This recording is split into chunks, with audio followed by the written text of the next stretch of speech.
Hello guys, எல்லாரும் வந்துட்டீங்கல்ல. இன்னைக்கு நம்ம பார்க்க போகிறது டே 73க்கான எபிசோடு தான். அதுக்கு முன்னாடி யாரெல்லாம் நம்ம சேனலை சப்ஸ்கிரைப் பண்ணாமல் பார்த்துட்டு இருக்கீங்களோ சட்டுன்னு போய் சப்ஸ்கிரைப் பண்ணிட்டு வந்துருங்க. லைக் பட்டனை தட்டி விட்டுருங்க. வாங்க வீடியோக்குள்ளே போயிடலாம். ஓப்பன் பண்ணால் நம்ம விஷ்ணு மச்சத்தில் உடம்பு இருக்கிற ஆள்னா அது நம்ம விக்ரம் தான்ப்பா. இப்படியே போனால் ஃபைனல்ஸ் வந்துடுவான் போல இருக்கே. நான் நினச்சி பார்க்குறேன், கமல் சார் இவனோட மாஸ்க்கை போட்டுக்கிட்டு கையை தூக்குற மாதிரி இதே கூடாது. இந்த மாதிரி ஊம குசும்பங்களெல்லாம் ஃபஸ்ட்டு இவங்களெல்லாம் அடிச்சு துரத்தி விட்டணும் அப்படிங்கிற மாதிரி பூர்ணிமா கிட்ட சொல்லிக்கிட்டு இருந்தாரு. எப்பா விஷ்ணு, அந்த பிள்ளை ஒன்றையும் உன் மேலே நிஜமாவே ஃபீலிங் இருக்கிறதுனால கூட சுற்றலை. பிடிச்சது கிடைக்கலனா கிடைச்சதை பிடிச்சிக்கணும் அப்படிங்கிற மாதிரி வேறு வழியே இல்லாமல் தான் சுற்றிக்கிட்டு இருக்கு. இப்படியே பேசிக்கிட்டு இருந்தேன்னு வச்சுக்கவேன், அது அவன் மேலே இருக்கிற க்ரஷ்ஷில் ஒன்றைய க்ரஷ் பண்ணிடும். பார்த்துக்க, ஜாக்கிரதையாக இருந்துக்கோ. நெக்ஸ்ட் டே நம்ம கூல் என்ன உங்கள் 13 பேர் மேலேயும் இன்றைக்கி ஒன்றும் இல்லை. ஏன்னுக்கெல்லாம் நேத்திக்கு காலையில் வாக்கிங் போகும்போது இந்த விஜய் பையன் சொல்கிறான், அண்ணே நீங்களாம் சூப்பராக விளாட்றீங்க, நான் வெளிலேருந்து பார்த்துட்டு வந்திருக்கேன், நீங்களாம் போவே கூடாதுன்ட்டு. மத்தியானம் பார்த்தா நாமினேட் பண்ணி விட்றான். இதெல்லாம் என்னன்னு சொல்கிறது அப்படின்னு கேட்டார். கரெக்ட் தானே, நாமினேட்டும் பண்ணுறாங்க, வெளியே போகக்கூடாதுங்கிறாங்க. இவங்களோட இன்டென்ஷன் தான் என்ன அப்படிங்கிற மாதிரி தோணுச்சு. அதுக்கு எல்லாரும் சொல்கிறாங்க, அது வேற இது வேற, எப்படி இருந்தாலும் யாரையாவது ஒருத்தவங்க நாமினேட் பண்ணி தானே ஆகணும் அப்படின்னாங்க. கரெக்ட் தான், லாஸ்ட்டாக போனாங்கன்னா 2 பேர் மாற்றி மாற்றி தானே நாமினேட் பண்ணி ஆகணும் அப்படிங்கிற மாதிரி இருந்தது. வர வர நம்ம கண்டஸ்டன்ஸ் எல்லாம் நியாயஸ்தங்களாக மாறிக்கிட்டு வராங்கப்பா. கரெக்டாக பேசுகிறாங்க. நம்ம என்ன லாஸ்ட்டாக சொன்னார், நான் சும்மா இருந்தாலும் என் சுழி சும்மா இருக்காது, என்னையெல்லாம் எதுக்கு நாமினேட் பண்ணுறீங்க அப்படிங்கிற மாதிரி கேட்டார். சொன்னதுக்கு ஏற்ற மாதிரியே மறுநாள் காலையில் பார்த்தா சேர் எடுத்து போட்டு துபுன்னு மேலே ஏற ஆரம்பிச்சிட்டாரு. இதை பார்த்த மணி பதறி போய் வந்து இறங்குங்கண்ணே அப்படின்னு இறக்கி விட்டு உள்ளார தூங்குறதுக்கு அமுச்சு விட்டாரு. ஐயையோ, நீங்கள் ரொம்ப பயங்கரமான ஆளாக இருப்பீங்க போல இருக்கே. நெக்ஸ்ட்டு இதை பற்றி தினேஷ் கிட்ட சொல்லிக்கிட்டு இருந்தாரு. அவர் மேலே ஒரு கண்ணை வச்சுக்கோங்க, திடீர்னு பார்த்தா அவர் ஏற ஆரம்பிச்சிட்டாரு, விட்டா எகிரி குதிச்சிருந்துருப்பாரு, யார்கிட்டையும் சொல்லாதீங்க அப்படிங்கிற மாதிரி சொல்லிட்டு இருந்தாரு. என்ன மனுஷையா நீ, ஒன்ன மாதிரி மனுஷன் இருக்கிறதுனால தான் சென்னையில் மழை பெஞ்சு வெள்ளமே வந்துருச்சு. இதுக்கப்புறமா கூல் சுரேஷை கூப்பிட்டு, பிக் பாஸ் நீங்கள் என்ன ட்ரை பண்ணுறீங்கன்னு உங்களுக்கு தெரியுதா, இது நடந்திருந்தா நீங்கள் இத்தனை நாள் கஷ்டப்பட்டதே வீணாக போயிருக்கோம் அப்படிங்கிற மாதிரி சொன்னார். ஏன் அப்படின்னா, பிக் பாஸ்லேருந்து வாலண்டராக வெளில போனோம் அப்படின்னா ஒரு குறிப்பிட்ட அமௌண்ட்டை பிக் பாஸ்க்கு ஃபைனாகவும் கட்டணும். அதனால் இதை புரிஞ்சுக்கிட்டு சாரி பிக் பாஸ் அப்படின்னு அங்கேயே அழுக ஆரம்பிச்சிட்டாரு. இவர் கண்ணிலேருந்து தண்ணியே வரல, தொடச்சிக்கிட்டு தான் இருந்தார்.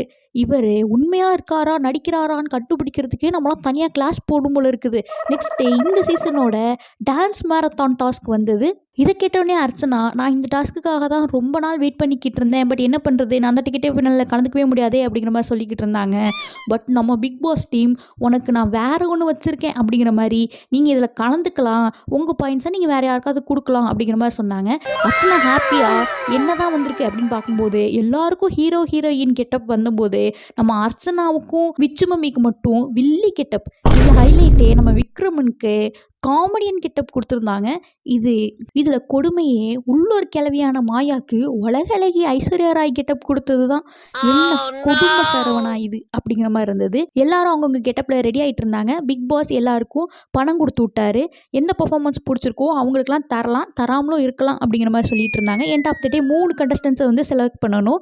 அவங்களில் மணி யாருக்கு அதிகமாக இருக்கோ அவங்களில் ஒருத்தவங்களையும் டாஸ்க்கு ஃபுல்லாக அந்த கேரக்டர்லேயே இருந்த 2 பேரையும் செலக்ட் பண்ணணும். இவங்க 3 பேரும் தான் டிக்கெட் டு ஃபினாலேயில் ஃபஸ்ட்டு பாயிண்ட்ஸ் வாங்க போகிறவங்க அப்படின்னு சொல்லி சொன்னாங்க. ஃபஸ்ட்டே மணிக்கு வந்து வாரணமாயிரம் கெட்டப் கொடுத்துருந்தாங்க. பிக் பாஸ் வீட்டுக்குள்ளே இருக்கிறதுனால மேக்னாவை தேடி போக முடியாதனால வீட்டுக்குள்ளேயே இருக்கிற ரவீனா கிட்ட போய் லவ் லைக் கூட்டிக்கிட்டு இருந்தார். நம்ம தினேஷ் வந்து படையப்பாமா, விக்ரம் வந்துட்டு வடிவேலுவாமா, இவங்க 2 பேரும் சேர்ந்து சந்திரமுகி கான்செப்ட் பண்ணிக்கிட்டு இருந்தாங்க. அதெல்லாம் நல்லா இருந்தது.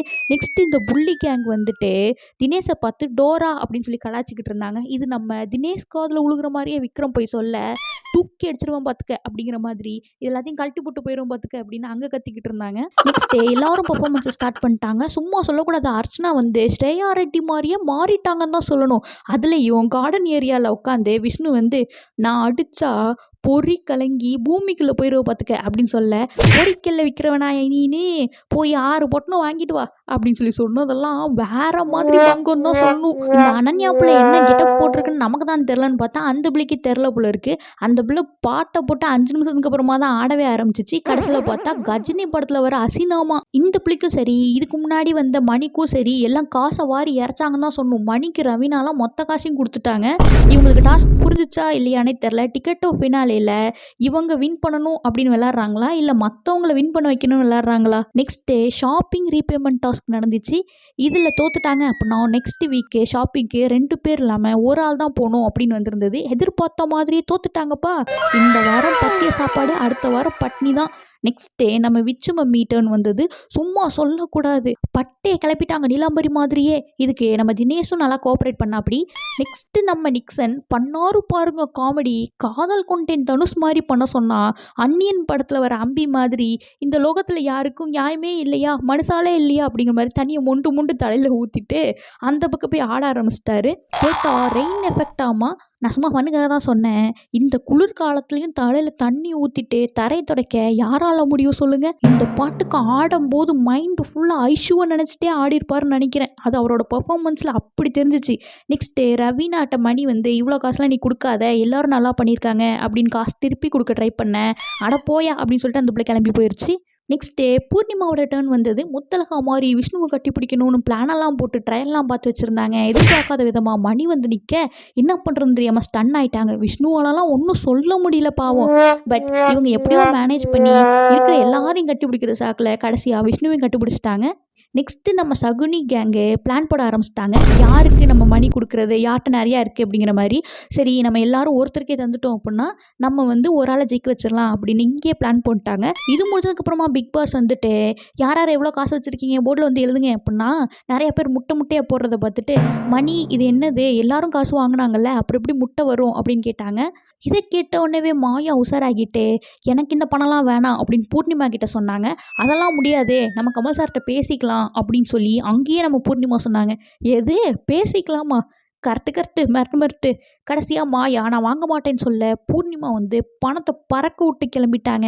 இதை பார்த்தோன்னே நான் சில்லறையெல்லாம் சதற விட்டாங்க. போகிற போக்கில் பாட்டில்லாம் தட்டி விட்டு கிளம்பி போயிட்டாங்க. இதை பார்த்த பிக் பாஸ் காண்டாயிட்டு நாள் பூரா நான் சந்தோஷமாக இருந்தேன், இந்த போர்டில் முட்டையை பார்க்குற வரைக்கும் ஏன் இப்படி பண்ணீங்க, நீ ரொம்ப டிசப்பாயின்மெண்ட் பண்ணிட்டீங்க, I am very very very very disappointed அப்படின்னு சொன்னாங்க.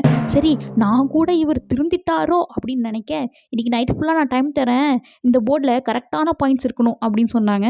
எதிர்பார்த்தது தானே. நான் கூட ரோசா வந்து டிக்கெட்டோ ஃபினாலேவே கிடையாதுன்னு சொல்லிடுவாரோ அப்படின்னு நினச்சேன். அவ்வளோதாங்க இன்றைக்கான பிக் பாஸ். இந்த மாதிரி பிக் பாஸ் அப்டேட் உங்களுக்கு வேணும் அப்படின்னு நினச்சிங்கன்னா மறக்காமல் நம்ம சேனலை சப்ஸ்கிரைப் பண்ணி வச்சுருங்க, லைக் பண்ண தட்டி விட்டுருங்க. உங்களோட கருத்துக்களை கீழே கமெண்ட் பண்ணுங்கள். Tata bye by.